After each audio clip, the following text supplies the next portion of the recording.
Hi, it's Dorothy Guinan with Scrapbooking Quebec. In this video, I'm participating in Janet Fritz's monthly YouTube collaboration, Stretch the Sketch. In this series, we start with a 12 by 12 sketch and then we alter it. We either shrink it or we stretch it. Here's a sketch we're playing with in November. It's a page map sketch from May 2014. My plan is to stretch it into this 7-photo double page spread. Below, you will find links to all the other participants, so be sure to check out what they do with this month's sketch. You're about to see what I'm going to be using. It's mostly material from 49 in Market's Vintage Artistry Everywhere collection. Also, I will be digging into some of my tools, and everything I use will be listed in the description box below. Before jumping in, I do want to have another look at this sketch and let you know what I'm thinking. I'm using the sketch mostly as a jumping off point. I am going to be ignoring that mixed media you see on this sketch. However, it did inspire me to select a 49 in Market collection because their papers tend to lend towards that mixed media feel. Like on the sketch, I will be placing 3 photos on my left page. Only my photos are going to be bigger, and I will stretch the page to the right. Now, I will be taking some liberties. Nevertheless, I do draw inspiration from the sketch, and I will explain everything throughout the process. So let's jump right in. That's the cover sheet to that Vintage Artistry Everywhere collection. Now, I've played quite a bit with this collection, so I have some of it left. That whitish paper, I have 2 of them, so that's going to be my foundation page. I have one of the blue papers from the solids pack, and right now I'm showing you I have a bunch of cut up papers, leftovers. Again, I played a lot already with this collection. I have 7 photos, 6 of them are matted. One of them I will be playing with it a bit later on. In this tray, I have a bunch of embellishing. I have chipboard geotag frames, I have chipboard words, I have rub-ons, I have a bunch of other stuff as well. I even brought in some stuff from other collections that I don't end up using. This here is a cluster building kit from this collection. Now, I started using it already as individual pieces as opposed to the recipes that are in that collection to create big, fabulous embellishment clusters. Anyway, I'm going to use it as a fancy embellishment pack. And also, I showed you a few tools that I'll be showing you a bit later on in the process as well. So the sketch is popped up there in the top left corner. And what I'm doing right now is taking my first liberty. What I'm doing is cutting up papers to create a foundation layer that's going to go on top of the foundation page, but underneath my photos. Now, if you look at the sketch, there's a bunch of mixed media that serves that purpose. What I'm going to do is use paper layers. And I'll put measurements for all of this on the screen a little bit later on. You can see for the blue paper, I rounded the outer corners and I also cut myself an orange strip that's going to be a vertical strip, and I inked up all of those papers. Now I'm going to place them on the foundation page. So basically that long blue mat's going to go on the left-hand page. It's going to be broken up with that vertical orange border that's going to house 3 photos. And I'm going to extend that blue horizontal border over on the right. So that's just a great way to stretch a single page into a double page spread, is simply to have a mat that expands across the 2 pages.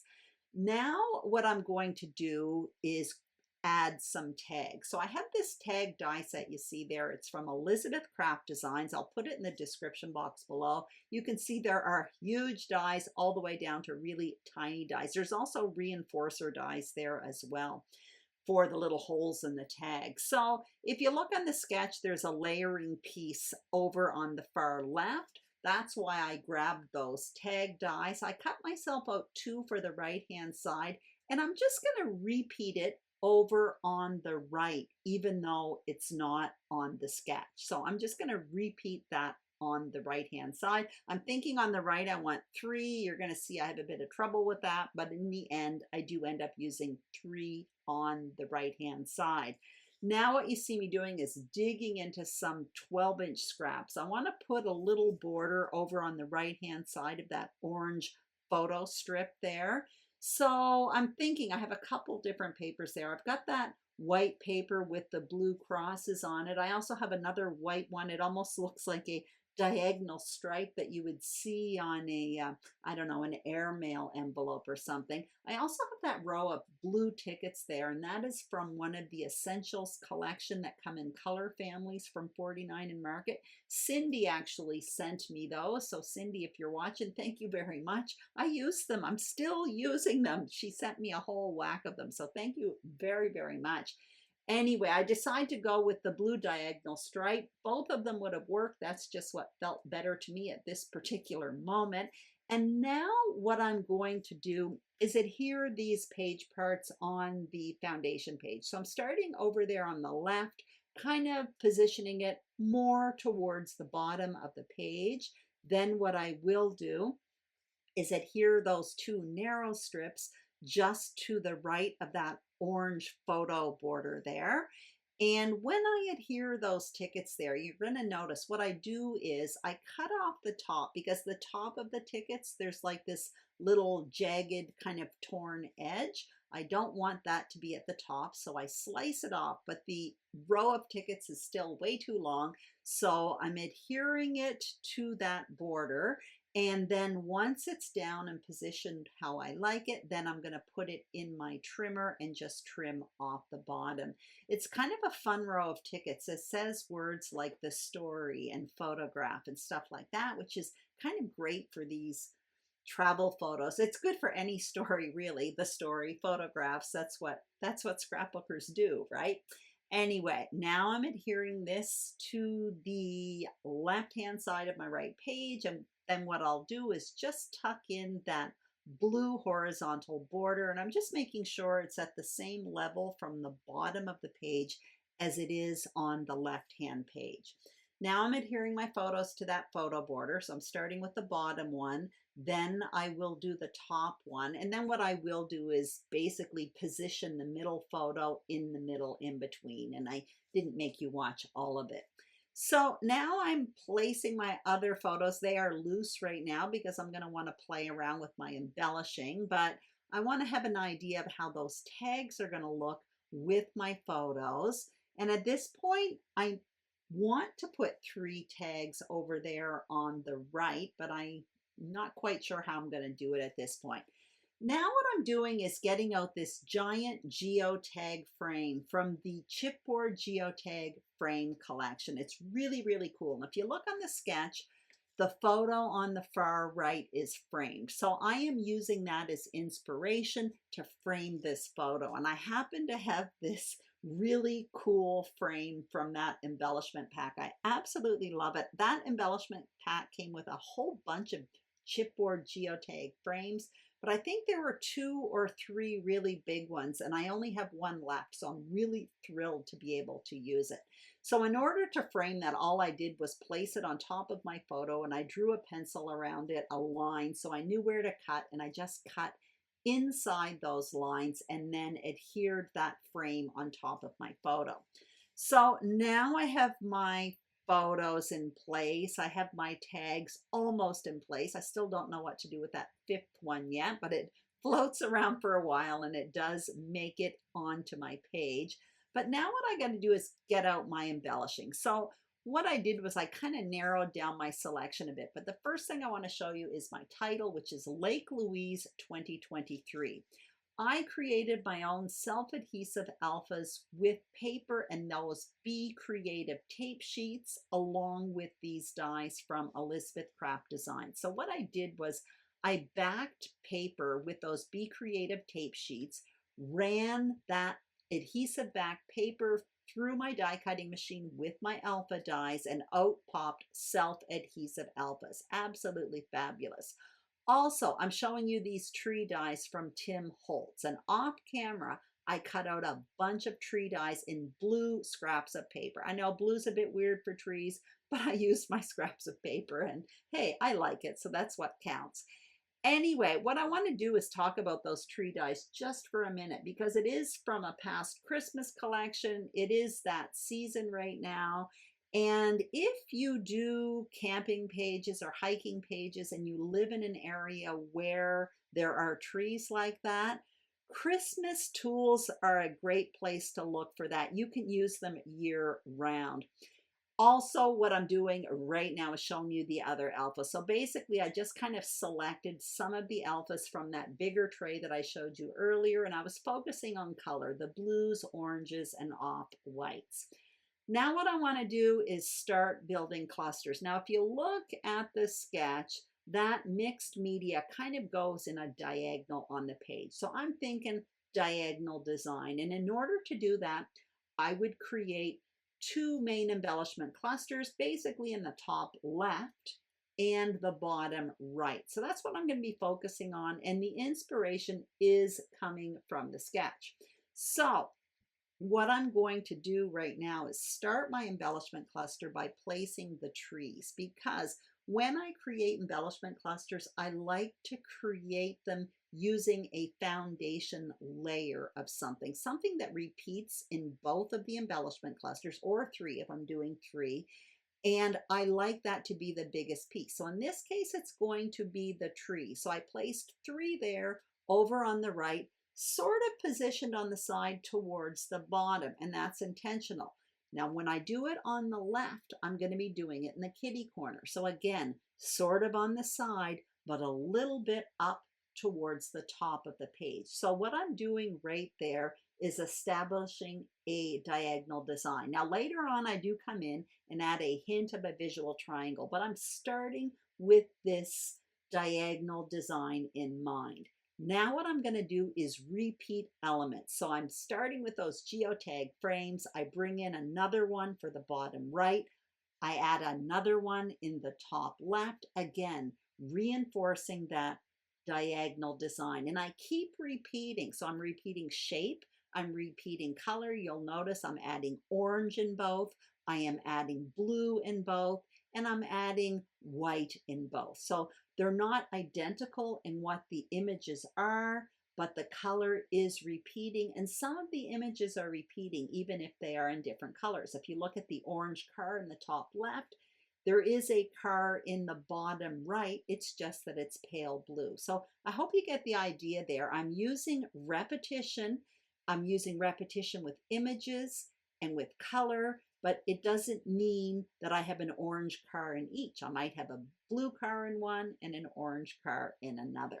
Now I'm moving ahead to adhering, and I like to adhere one page at a time. I've already worked with both pages simultaneously. I made more or less my decisions here, and now I'm starting to adhere. So I'm going to start, well, I already started, sorry, at the bottom right corner of the page. I started by adhering 2023. Just above that, I adhered a piece of chipboard that says road trip, and then above that, a little blue car. Now I'm moving up to the tags there, and I did add that fifth tag in. I'm bringing in my journaling, which I basically printed out on vellum beforehand. And when I adhered it, I put the adhesive towards the bottom because adhesive often shows through on vellum. So I made sure to position it in a place that the photo would cover it up. So I'm happy with that. Now I'm going to adhere the trees. And the adhesive I'm using is called Sticky Specs by Ecstasy Crafts. It's really good for adhering detailed pieces. So those trees are really detailed, right? And you're going to see me use it again in a minute. Basically, I lift that white paper, and underneath is that yellow sticky paper. I place my detailed piece on top of it, and it picks up the adhesive. So it makes my detailed die cut sticky. So it's great. And mine's really dirty, you can see. You can use these over and over again. It's fabulous. So I put that second geotag over on the right-hand page, and in the middle I put like a blue map. Again, all part of the embellishment packs from this collection. Now I do need to do some finishing touches on the right page, but I'm moving on to the left page right now just to get the base of all of this adhered to the page. And I'm starting with the title there, and you may notice I'm starting at the end of the word Louise. That's because I want the title to bump up right at the far right of that left-hand page. I want it to be right in the middle of this layout. So I'm spelling the word Louise backwards, and I'm basically following along the top of that blue horizontal strip there, making it really easy. And I continued doing this. I didn't make you watch all of it. I put lake on top of it. And the chipboard word enjoy, I overlapped the word lake and I used foam adhesive. Also off camera, I adhered that photo that's on the far right of the page. Now I'm moving forward. I'm adhering these tags down, and then I will adhere the other photos there as well. I'm not quite sure. I might adhere some of the trees first. Anyway, you can see me positioning the photos at the very least. No, I'm actually putting the photos down right now. So you can see the middle one, I'm saving it for last so that it overlaps the other two. Actually, I'm kind of out of order here. I saved that middle photo for a little bit later on, and now I'm moving on to those trees. So again, when I'm positioning these trees using that sticky specs adhesive, I am thinking I want them on the side, but a little bit up towards the top, again, to reinforce that diagonal design. So now I'm happy with that. I adhered that geotag, just kind of overlapping that photo over there on the far left. It's blue. I put in a white map in the middle, again, repeating the color from the opposite page. And then I adhered that little orange car there. So there's a car in that cluster, just like there's a car on the opposite page, but they're in different colors, but both clusters repeat the colors.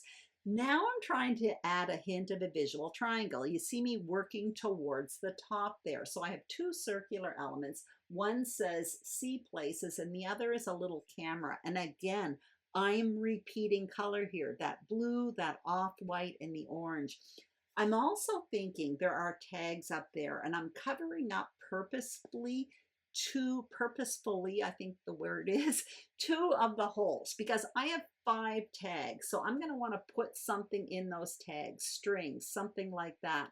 I found 5 quite a bit for strings. So for that reason, I purposefully covered up 2 of the holes. So that way I only have 3 tags to adorn at the end of this layout, which you can see I did. Off camera, I cut myself out some reinforcers from that very same tag die set, and I added some strings.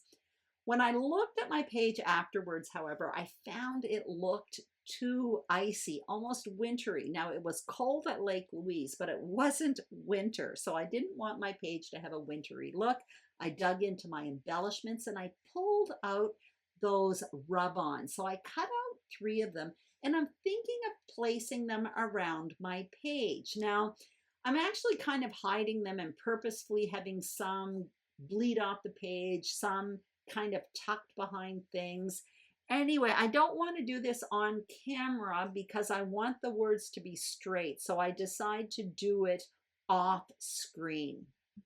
I'm not sure if I succeeded in taking away that icy feeling. However, I do like my page. You may notice the rub-on I used in the top left is different than the one I had selected. That's because I messed it up. I placed it on the page without rubbing, and the image partially transferred and not where I wanted to place it. So I took one of those sand erasers and scraped off what I didn't want, and then I added one that said traveling together. I hope you enjoyed this video. If you did, I'd greatly appreciate a thumbs up. If you haven't subscribed to my channel, Scrapbooking Quebec, I would be thrilled if you did. And if you are a subscriber, thank you very, very much. Don't forget to check out the other Stretch the Sketch participants. Their links are all listed below. Have a great day, and I will see you soon on YouTube. Bye-bye.